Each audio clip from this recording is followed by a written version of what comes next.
Welcome to prep scale. നമ്മളിതാ HST physical സയൻസിൻ്റെ ഏറ്റവും രസകരമായ ഒരു ഭാഗമാണ് ഇവിടെ ഡിസ്കസ് ചെയ്യാനായിട്ട് പോകുന്നത്. ടോപ്പിക് ഏതാണെന്ന് ചോദിച്ചു കഴിഞ്ഞാൽ മൊഡ്യൂൾ 3യിലുള്ള ഇൻ്റർഫറൻസ് അഥവാ വ്യതികരണം എന്ന് പറയുന്ന ടോപ്പിക്കാണ്.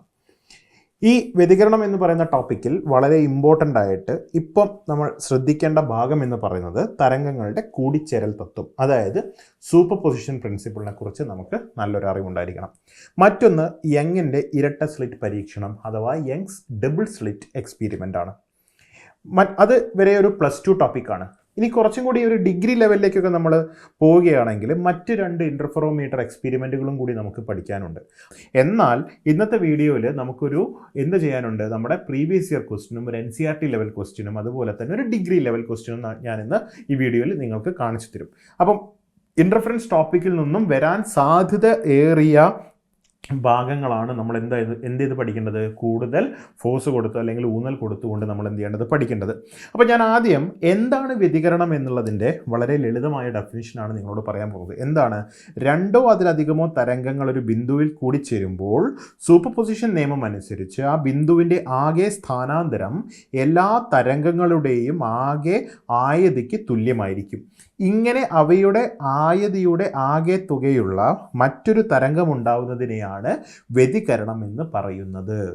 ഇതിൽ കുറച്ചും കൂടി ക്ലാരിറ്റി വരുത്തിക്കഴിഞ്ഞാൽ 2 കൊഹിറൻറ്റ് സ്രോതസ്സുകൾ തമ്മിൽ ഒരു ബിന്ദുവിൽ മീറ്റ് ചെയ്യുകയാണെങ്കിൽ അവിടെ ആ സ്രോതസ്സുകളുടെ ആയതികൾ തമ്മിലുണ്ടാവുന്ന വ്യതിയാനമാണ് ശരിക്കും എന്തെന്ന് വിളിക്കുന്നത്, വ്യതികരണം എന്ന് വിളിക്കുന്നത്. നമുക്കതൊന്ന് നോക്കാം.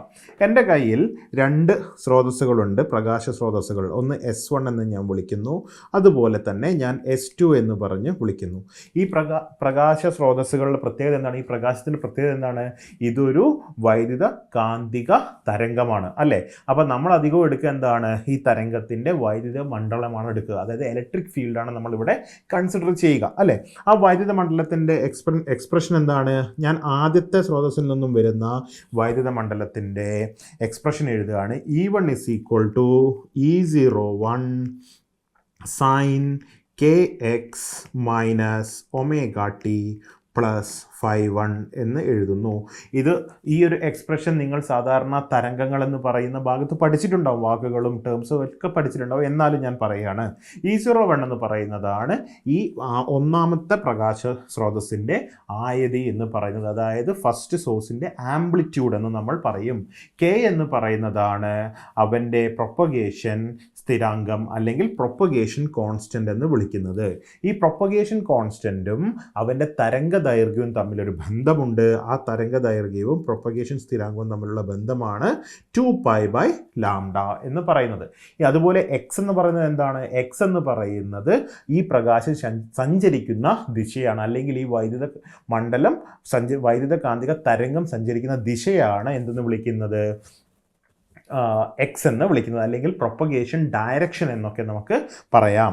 അതുപോലെ ഒമേഗ എന്ന് പറയുന്നത് എന്താണ്? ഒമേഗ എന്ന് പറയുന്നത് കോണീയ ആവൃത്തി അഥവാ ആങ്കുലാർ മൊമെൻറ്റം എന്ന് നമുക്ക് പറയാം. സോ ഒമേഗ = 2πν അല്ലെ. T എന്ന് പറയുന്നത് സമയവും φ1 എന്ന് പറയുന്നതാണ് ഇവൻ്റെ ആരംഭ ഫേസ് എന്ന് വിളിക്കുന്നത്. അതാണ് ഇവൻ്റെ ആരംഭ ഫേസ് ആണ് φ1 എന്ന് പറയുന്നത്. ഇത് മൊത്തത്തിലാണ് ഇവൻ്റെ എന്തെന്ന് വിളിക്കുന്നത്, ഫേസ് ടേം എന്ന് വിളിക്കുന്നത്. ഇവൻ്റെ ഫേസ് എന്ന് പറയുന്നത്, അതായത് ഈ വൈദ്യുത കാന്തിക തരംഗത്തിൻ്റെ ഫേസ് എന്ന് പറയുന്നത് സൈനിൻ്റെ ഉള്ളിൽ അകപ്പെട്ടിരിക്കുന്ന ഈ ആർഗ്യുമെൻ്റ് ആണ് കംപ്ലീറ്റ് അവൻ്റെ ഫേസ് എന്ന് പറയുന്നത്. പക്ഷേ ഇവിടെ ഞാൻ രണ്ടാമത്തെ സ്രോതസ്സും എടുക്കുന്നത് ഒരു സ്രോതസ്സിൽ നിന്നും ഡിവൈഡ് ചെയ്തെടുത്തിരിക്കുന്ന 2 സ്രോതസ്സുകളായിട്ടാണ് നമ്മൾ എടുത്തിരിക്കുന്നത്. അങ്ങനെയെങ്കിൽ E2 എന്ന് പറയുന്നത് എന്താണ്? E02. പക്ഷേ അവൻ്റെ ആയതിയിൽ ചെറിയൊരു വ്യതിയാനമുണ്ട്. അത് നമുക്ക് മാത്തമാറ്റിക്കലി എക്സ്പ്രഷൻ എഴുതാനും മറ്റ് കൺസെപ്റ്റുകൾ കൃത്യമായി മനസ്സിലാവാൻ വേണ്ടിയിട്ടാണ്.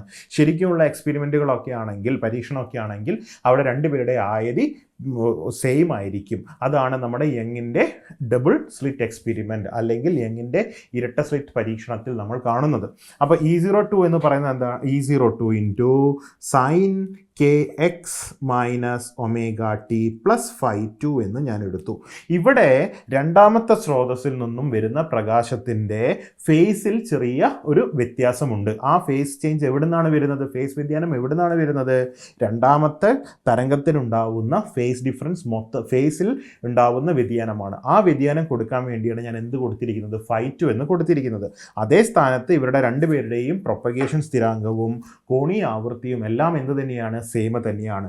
ഇനി ഇവ ഒരു ബിന്ദുവിൽ എന്ത് ചേരുന്നു എന്ന് നമ്മൾ പറയുന്നത് കൂടിച്ചേരുകയാണെങ്കിൽ സൂപ്പർ പൊസിഷൻ തത്വം അനുസരിച്ച് എന്താണ് സംഭവിക്കുന്നത്, സൂപ്പർ പൊസിഷൻ തത്വം അനുസരിച്ച് ഇവയുടെ ആയതിയുടെ പരിണിതഫലം എന്ന് പറയുന്നത് എന്താണ്, ആയതിയുടെ പരിണിതഫലം എന്ന് പറയുന്നത് E01 square plus E02 square plus 2E01 E02 cos φ1 minus φ2 എന്ന് കിട്ടും. ഇതിൻ്റെ ഒരു ലെങ്തി ഡെറിവേഷൻ നമ്മൾ ആപ്പിൾ ക്ലാസ്സിൽ കൃത്യമായി കൊടുത്തിട്ടുണ്ട്. എങ്ങനെയാണ് ഈ എക്സ്പ്രഷനിലേക്ക് എത്തിച്ചേരാൻ പറ്റുക, അത് കുറച്ച് ട്രിഗണോമെട്രിക് റിലേഷൻസ് ഒക്കെ വെച്ച് ചെറിയൊരു മാനിപ്പുലേഷൻസ് ഒക്കെ നടത്തി കഴിഞ്ഞാൽ, മാത്തമാറ്റിക്കൽ മാനിപ്പുലേഷൻസ് ഒക്കെ നടത്തി കഴിഞ്ഞാൽ നമുക്കിത് കൃത്യമായ ഈ ഒരു എക്സ്പ്രഷൻ കിട്ടും. ഇവിടെ മനസ്സിലാക്കേണ്ടത് ഈ ആയതിയുടെ പരിണത ഫലം എന്ന് പറയുന്നത് എന്താണ്, ER square E01 square plus E02 square plus 2E01 E02 cos φ1 minus φ2. അതായത് ഈ ERൻ്റെ വാല്യൂ വാരി ചെയ്യുന്നത് എങ്ങനെയാണ്, φ1ഉം φ2 മാറുന്നതാണ്. പക്ഷെ ഇവിടെ ഡെഫിനിഷനിൽ ഒരു വാക്ക് പറഞ്ഞിട്ടുണ്ടല്ലോ, ഈ ആയതിയുടെ ആകെ തുകയുള്ള മറ്റൊരു തരംഗം ഉണ്ടാവുകയാണ്. ആ മറ്റൊരു തരംഗത്തിൻ്റെ എക്സ്പ്രഷൻ എന്താണ്, അല്ലെങ്കിൽ സമവാക്യം എന്താണ്, ആ മറ്റൊരു തരംഗത്തിൻ്റെ സമവാക്യം എനിക്ക് എങ്ങനെ എഴുതാം, E = ER into sine kx minus ωt plus delta φ. ഈ ഡെൽറ്റ φ എന്ന് പറയുന്നതാണ് ഇവൻ്റെ എന്തെന്ന് വിളിക്കുന്നത്, ഫേസ് വ്യതിയാനം എന്ന് പറഞ്ഞ് വിളിക്കുന്നത്. ഓക്കെ, ഫേസ് വ്യതിയാനം എന്ന് വിളിക്കുന്നത്. അതുപോലെ നമ്മൾ ഇപ്പോൾ ആ പ്രോബ്ലം ചെയ്യാൻ വേണ്ടി നമുക്ക് ആ പ്രീവിയസ് ഇയർ ക്വസ്റ്റ്യനിലേക്കാണ് ഞാൻ നിങ്ങളെ കൊണ്ടുപോകുന്നത്. ഇതൊക്കെ നമ്മൾ ഡീറ്റെയിൽ ആയിട്ട് ഈ എക്സ്പ്രഷനൊക്കെ ക്ലാസ്സിൽ കൃത്യമായി പറഞ്ഞതാണ് അല്ലേ. അങ്ങനെയെങ്കിൽ എനിക്ക് വേണ്ടത് എന്താണ്, ഈ ആയതിയുടെ മാത്രമല്ല, എനിക്കൊരു ഡിറ്റക്ടർ വെച്ചുകൊണ്ട് എനിക്ക് അളക്കാൻ പറ്റുന്നത്, വെളിച്ചത്തിൻ്റെ തീവ്രതയൊക്കെ അളക്കാൻ പറ്റുന്നത് ഞാൻ ആയതിയിലല്ല അളക്കുക, വെളിച്ചത്തിൻ്റെ തീവ്രതയാണ് ഞാൻ അളക്കുക അല്ലേ. അപ്പം ആ തീവ്രതയും ആയതിയും തമ്മിലുണ്ടാകുന്ന റിലേഷൻ, ബന്ധം എന്താണെന്ന് ചോദിച്ചു കഴിഞ്ഞാൽ, പ്രകാശ തീവ്രത എന്ന് പറയുന്നത് എന്താണ്, ആയതിയുടെ വർഗത്തിന് നേരനുപാതമാണ്. അതായത് ഇത് intensity is directly proportional to square of the amplitude എന്ന് നമ്മൾ ഇംഗ്ലീഷിൽ പറയും. അതായത് പ്രകാശ തീവ്രത എന്ന് പറയുന്നത് ആയതിയുടെ വർഗത്തിന് നേരനുപാതത്തിലാണ്. അങ്ങനെയെങ്കിൽ ഇവിടെ ഉണ്ടായിരിക്കുന്ന ഈ ഒരു എക്സ്പ്രഷൻ, ഈ ഒരു സമവാക്യം എനിക്ക് എങ്ങനെ മാറ്റി എഴുതാം, IR is equal to I01 എന്ന് എഴുതിയാൽ ഞാൻ I1 എന്ന് എഴുതി, I1 plus I2 plus 2 into root I1 root I2 into cos of delta φ. Delta φ എന്തായിരുന്നു, ഡെൽറ്റ φ എന്ന് പറയുന്നതാണ് φ1 മൈനസ് φ2. അതിനർത്ഥം ഈ ഒന്നാമത്തെ സ്രോതസ്സിൽ നിന്നും വരുന്ന പ്രകാശവും രണ്ടാമത്തെ സ്രോതസ്സിൽ നിന്നും വരുന്ന പ്രകാശവും തമ്മിൽ ഒരു ഫേസിൽ ഒരു വ്യതിയാനം ഉണ്ടായിക്കഴിഞ്ഞാൽ അവിടെ ഉണ്ടായിരിക്കുന്ന സ്ക്രീനിൽ ഉണ്ടായിരിക്കുന്ന പ്രകാശത്തിൻ്റെ തീവ്രതയുടെ പരിണിത ഫലത്തിൽ വ്യതിയാനങ്ങൾ ഉണ്ടാകുന്നു. ഈ ഒരു വ്യതിയാനത്തെയാണ് നമ്മൾ വ്യതികരണം എന്ന് പറഞ്ഞ് വിളിക്കുന്നത്, അഥവാ ഇൻ്റർഫറൻസ് എന്ന് പറഞ്ഞ് വിളിക്കുന്നത്. നിങ്ങളൊന്ന് ശ്രദ്ധിച്ചാൽ അറിയാം, കഴിഞ്ഞ തവണത്തെ HSC ഫിസിക്കൽ സയൻസ് എക്സാമിന് ഇൻ്റർഫറൻസ് എന്നുള്ള ടേം തന്നെയാണ് ഉപയോഗിച്ചിരിക്കുന്നത്. പക്ഷേ ഈ വ്യതികരണത്തിന് മറ്റൊരു ലളിതമായ നിർവചനം നമുക്ക് കൊടുക്കാൻ പറ്റും. എന്താണ് ആ നിർവചനം എന്ന് പറയുന്നത്, രണ്ട് സ്രോതസ്സിൽ നിന്നുമുള്ള കൊഹിറൻറ്റ് സ്രോതസ്സുകൾ തമ്മിൽ ഒരു പോയിന്റിൽ മീറ്റ് ചെയ്ത് കഴിഞ്ഞാൽ അവിടെ സ്ക്രീനിൽ അല്ലെങ്കിൽ സ്പേസിൽ അവിടെ എന്തുണ്ടാകുന്നു, ഈ പ്രകാശ തീവ്രതകൾ പല രീതിയിൽ വിന്യസിച്ചിരിക്കുന്നതിനെയാണ് നമ്മൾ എന്തെന്ന് വിളിക്കുന്നത്, വ്യതികരണം എന്ന് പറഞ്ഞ് വിളിക്കുന്നത് അല്ലേ.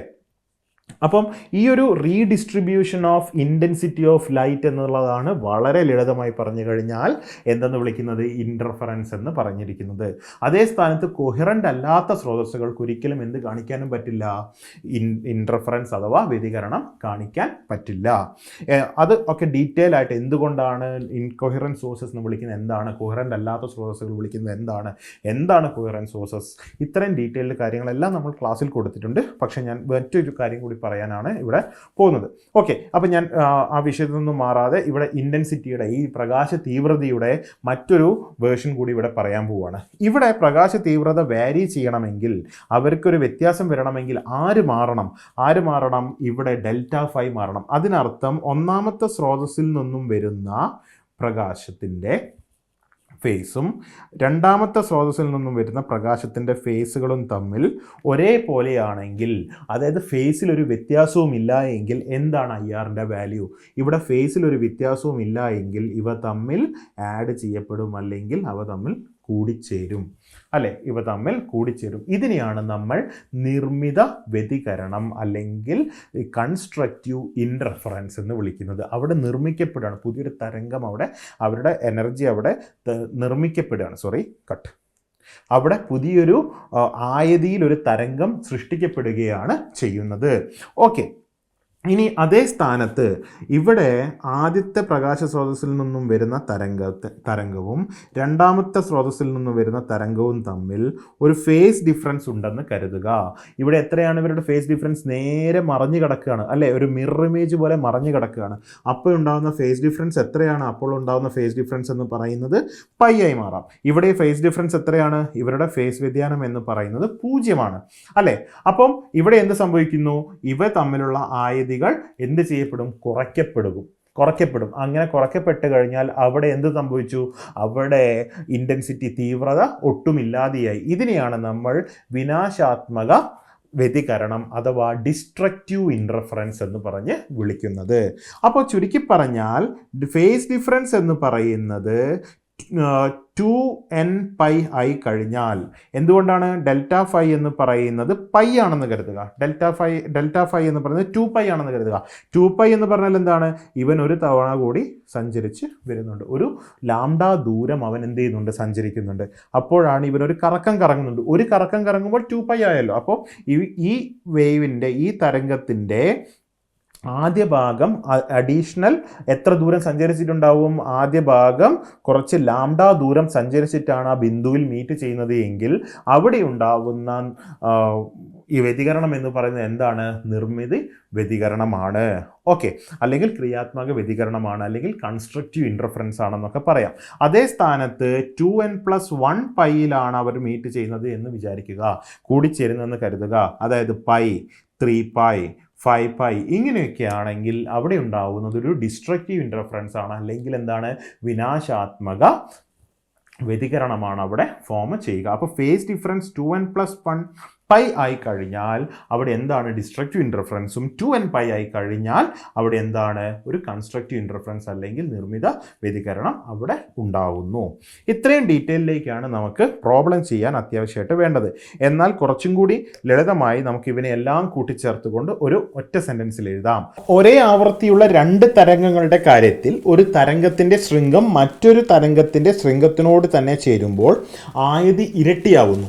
ഈ സെൻറ്റൻസ് വളരെ ക്രൂഷ്യലാണ്.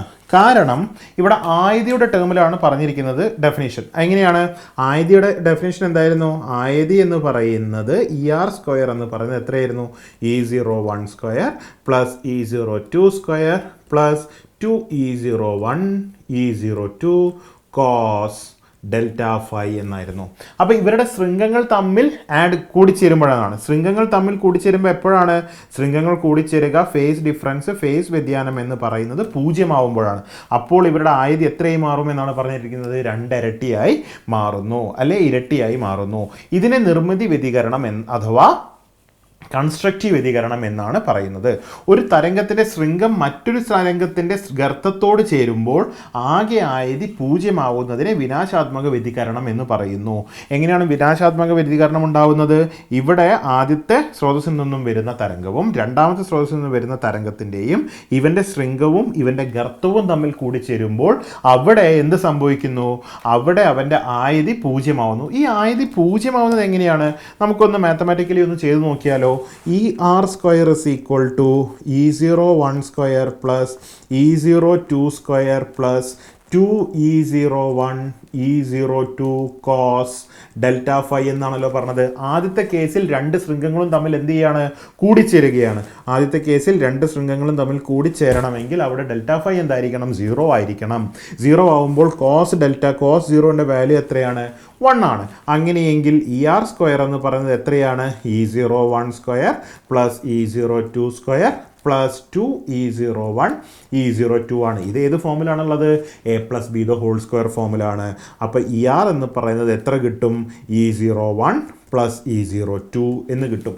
ഇവിടെ രണ്ട് പേരുടെയും ആയതികൾ, ഒന്നാമത്തെ സ്രോതസ്സിൽ നിന്നും വരുന്ന പ്രകാശത്തിൻ്റെ ആയതിയും രണ്ടാമത്തെ സ്രോതസ്സിൽ നിന്ന് വരുന്ന പ്രകാശത്തിൻ്റെ ആയതിയും ഒരേപോലെയാണെങ്കിൽ ER എന്ന് പറയുന്നത് 2E0 എന്ന് കിട്ടും. എന്താണ്? E01 is equal to E02 is equal to E0 ആണെങ്കിൽ ER എന്ന് പറയുന്നത് 2E0 ആയി മാറും. എന്നാൽ രണ്ടാമത്തെ സെൻറ്റൻസ് എന്തായിരുന്നു? നമ്മുടെ ഇവിടെ വ്യതികരണം എന്ന് പറയുന്നത് ഒരു വിനാശാത്മക വ്യതികരണമാവണമെങ്കിൽ എന്ത് പറ്റണം? ഒന്നാമത്തെ സ്രോതസ്സിൽ നിന്ന് വരുന്ന തരംഗത്തിൻ്റെ ശൃംഖവും രണ്ടാമത്തെ സ്രോതസ്സിൽ നിന്ന് വരുന്ന തരംഗത്തിൻ്റെ ഗർത്തവും തമ്മിൽ കൂടിച്ചേരണം. അപ്പോൾ അവിടെ ഉണ്ടായിരിക്കുന്ന ഫേസ് ഡിഫറൻസ് എന്ന് പറയുന്നത് എത്രയായിരിക്കും?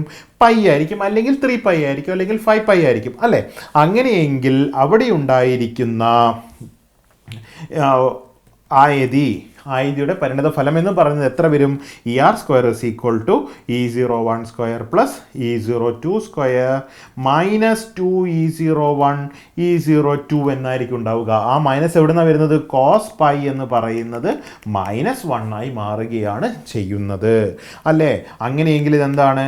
E01 മൈനസ് E02 എന്നാണ് ERൻ്റെ വാല്യൂ വരിക.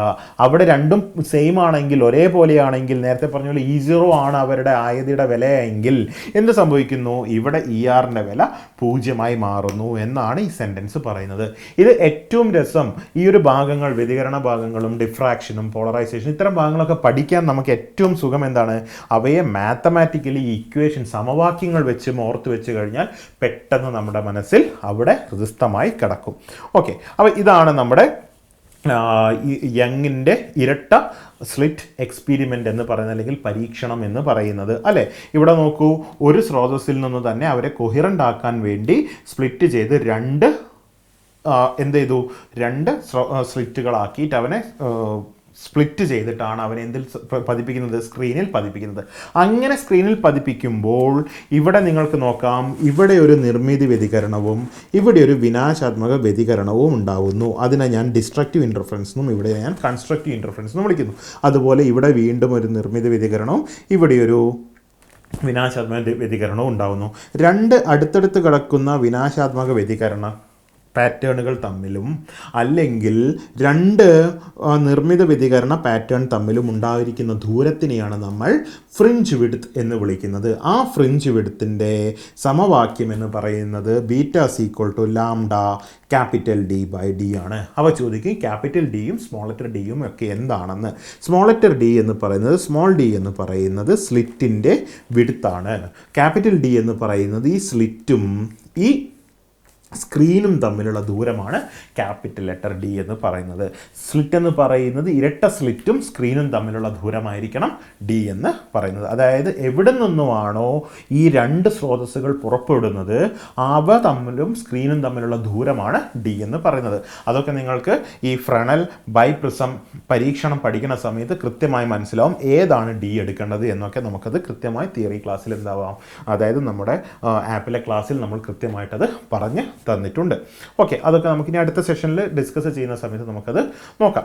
ഓക്കെ, അപ്പോൾ ഇവിടെയുള്ള ഫ്രിഞ്ച് വിഡ്ത്ത് എന്ന് പറയുന്നത് തരംഗ ദൈർഘ്യത്തിനെയും അതുപോലെ തന്നെ സ്ലിറ്റും സ്ക്രീനും തമ്മിലുള്ള ദൂരത്തിനെയും സ്ലിറ്റിൻ്റെ വിഡ്ത്തിനെയും എന്ത് ചെയ്യുന്നുണ്ട്? വീതിയെയും ഡിപ്പെൻഡ് ചെയ്യുന്നുണ്ട് എന്ന് സാരം.